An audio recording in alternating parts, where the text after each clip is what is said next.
Hello, everybody. Sorry about that, just as I start. Okay, so I know that there was a hearing today I'm seeing now for both Lori and Chad. We're going to get into that. I've got a whole bunch of documents that just hit the record, so we're going to go over them. I'm going to ask if you haven't subscribed, please hit that subscribe button, hit the notification bell. Please give this video a like and share it out where you can. There's also a heart rate down below. If you do want to help support the channel, you can do so there. So let's get into it.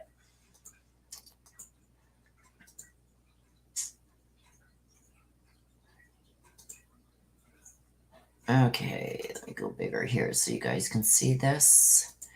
Okay, so there's been a lot of filings regarding this, as you can see across the top. We're going to go through each one. Each one is only about a page and a bit. So this will explain a lot. There's been some things going on in the background. As of last Friday, which would have been the 27th, I got a notification that Lori's status has changed again. So we don't know what that's about. We haven't heard about it. I am assuming that it is something to do with her mental health again. So, because it's not on the record as to why that change happened. So that's what I've got to assume. That's the way it has happened. Previous times that there's been a change in status, it's generally been because she's had to been taken to the mental health center to either get medication changed or something's happened in that form. So that's what I am assuming has happened again. Now, I don't know if it's just for a change in medication, for some kind of evaluation. I don't know. But there's also been some stuff regarding Chad's mental health. So we're going to get into that. Let's start here. Lindsay Blake has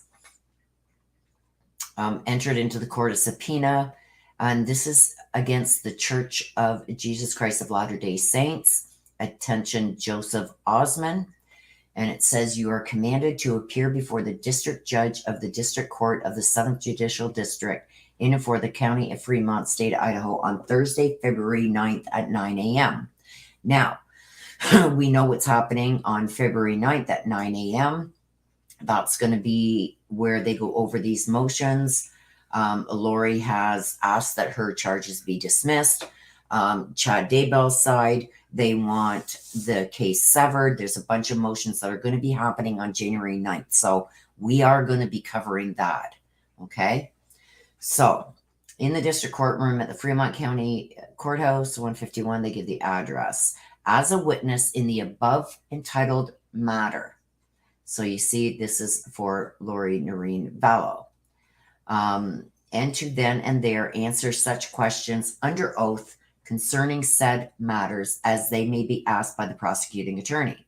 You are further commanded to bring with you any and all information in your possession or control related to the following: proof of church membership of Chad Daybell and Lori Vallow, all copies of native records generated contemptuous with each visit to a church temple from October 1st, 2018 to November 30th, 2019, indicating the dates, times, locations where Chad and or Lori Vallow attended such temple or said temples.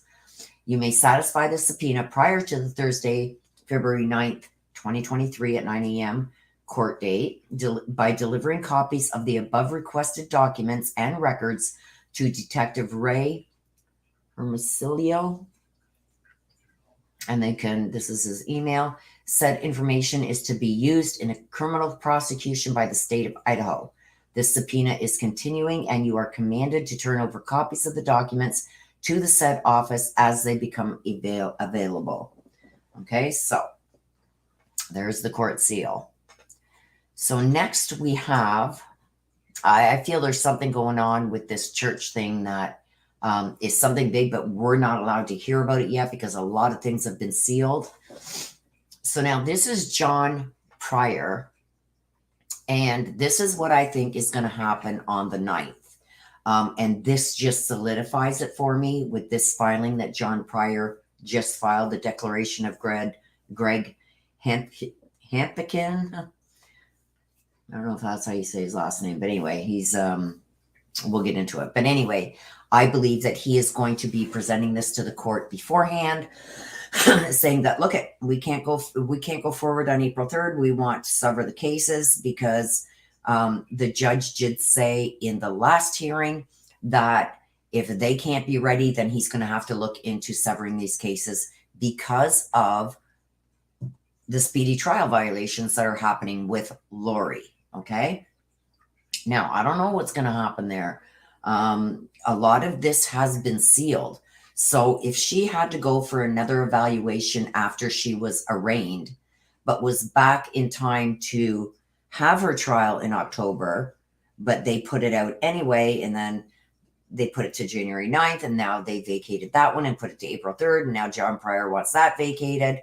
It's a whole mess, you guys. So I don't know what the judge is going to do at this point.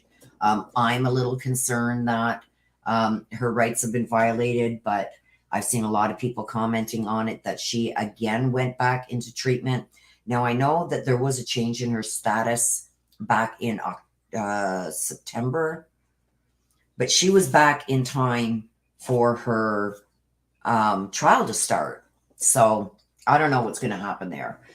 So John Pryor now has filed this, and this is why I think that the judge is going to have no choice but to sever these trials. Declaration of Greg.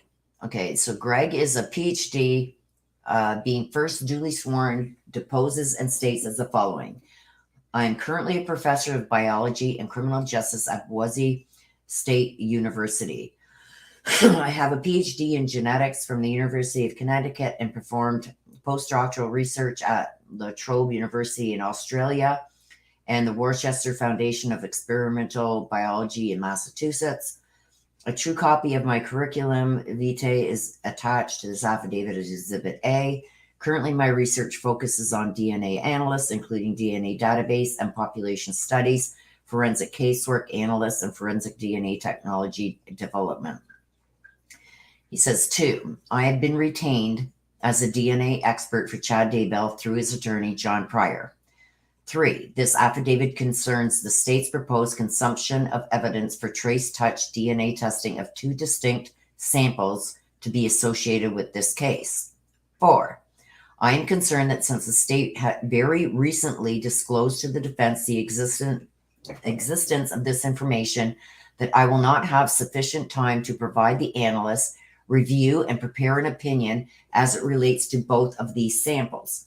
In addition, if it is deemed necessary to conduct our own evaluation and testing of the state's procedures, there is a very large amount of information that will need to be provided to my office in order to make an informed and proper evaluation. Aside from the testing of the information provided, the review and analysis of the state's work and the preparation of a report will take a minimum of 8 weeks once I receive all the information that I need for a review. As provided by Idaho Code Section 9-1406, I declare under penalty of perjury, pursuant to the law of the state of Idaho, that the foregoing is true and correct to the best of my knowledge and belief. And he signs this.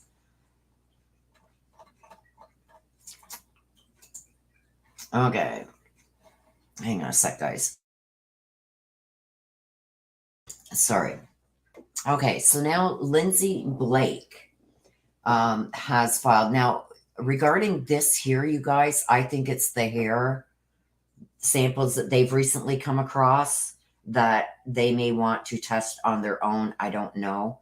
But what I'm thinking with this is why John Pryor is going to say that he's not going to be able to go forward with the April 3rd trial because this is going to take 8 weeks. They don't even have the evidence or any of the information yet. So it would go long past when the trial is supposed to start. So if this sticks, then I can see the judge having to sever these. Lori's trial going ahead on April 3rd and them putting off Chad Daybell's. Okay, so here is the next one, Lindsay Blake. Now, as you can see here, this is against Chad Daybell. They're referring to Chad Daybell in this case. The state's motion in limine of mental health evidence. The state of Idaho, by and through the Fremont County Prosecuting Attorney's Office, submits the following motion in line on any potential mental health evidence related to the defendant Daybell's mental health at the time of the crimes, based on his waiver of the potential defense to Idaho Code 18207. So is he going to try this mental health issue defense now? I don't know. But this is interesting. The state respectfully requests any potential evidence of the defendant's mental health at the time of the commission of the crimes and or any expert witness regarding such be excluded. So I don't know if this is Chad Daybell's attorneys trying to maybe go in this direction at some point, that he had a mental health issue too, but they're trying to squash it right here. I think basically going to be saying like they had sufficient time and they're not getting that information into the record or turned over as evidence, if that's what it is. We don't know because there's so much, you guys, that has been sealed. Okay, so that is what it is. Now, here's an order. Okay, now these were all thrown into the record, you guys, all at once. So this is the District Court of the 7th Judicial District, state of Idaho. They must have motioned for a closed hearing because this is the order. We didn't see all those motions because everything is being kept secret. But they're saying here that on January 19th, the court scheduled an ex parte hearing in this case, which means there was a hearing of some kind, ex parte, to either both defendants, one of the defendants, somebody. And that's going to carry over into the next ones I show you. Hearing, in this case, to review documents lodged in camera with this court. Excuse me. Pursuant to ICAR 32G15, the court finds that hearing and contents of the documents lodged are exempt from public disclosure. For this reason, the hearing and record thereof is closed and sealed until further notice of this court. So there was a hearing held that is being sealed and it's not going to be available to us. There's also another one. Here is another one. And like I said, these were all thrown into the record, filed on the 26th. So we just got them into the record recently. Also on January 27th, the court will call an ex parte hearing in this case, pursuant to ICAR, same one, 32G15. Court finds that the hearing and record thereof are exempt from public disclosure. So for that reason, the court orders the hearing to be closed and sealed until further notice of the court or further order of the court. So that hearing was ordered closed.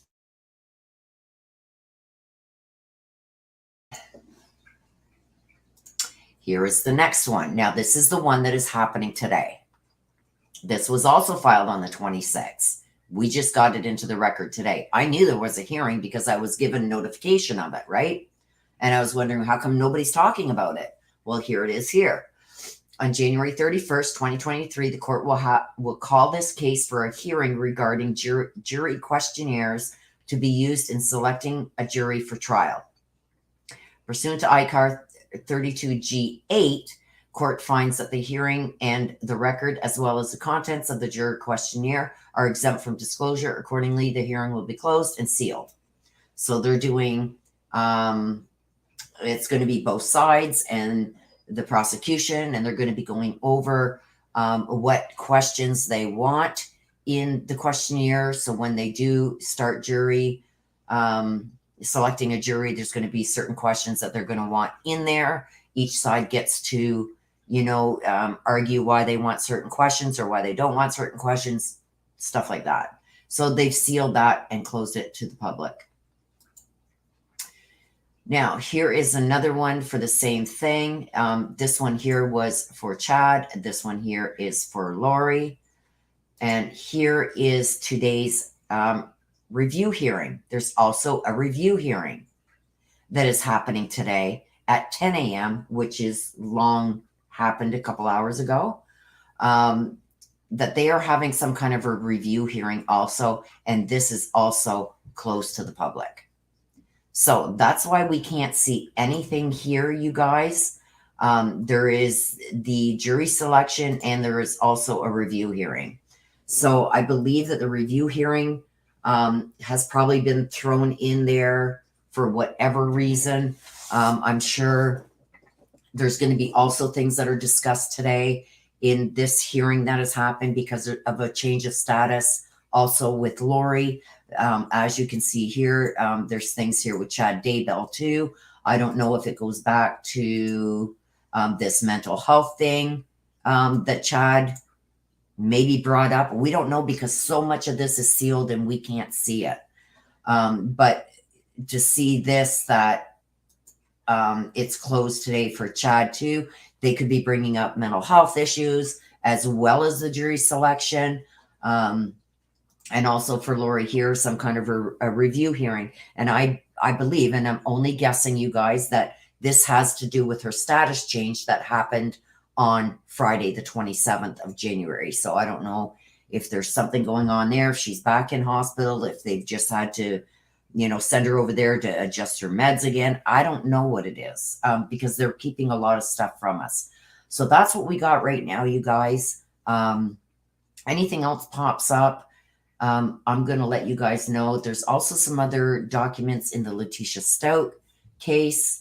I don't know if I'll just post those on my community tab.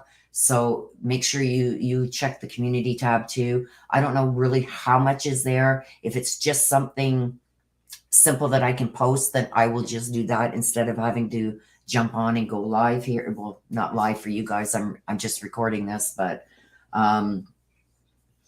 anyway, with that being said, you guys, you will find all my recent videos. They are all under the live tab. The video tab has all my older videos. I don't upload anymore. I just use the live streaming. So that's why all my newer stuff in the last 7-8 months and going forward will all be found under the live tab. So if I have a lot of people asking me, we can't find your latest videos. They are under the live tab. So even if I just record there and post it, for some reason just posts under the live. So that's where you'll find all my new stuff. And also keep an eye on the community tab because I do post a lot of information there also. So with that being said, you guys, I'm going to let you guys go. I hope you guys are having a great start to the week. And thank you for watching. Bye-bye for now.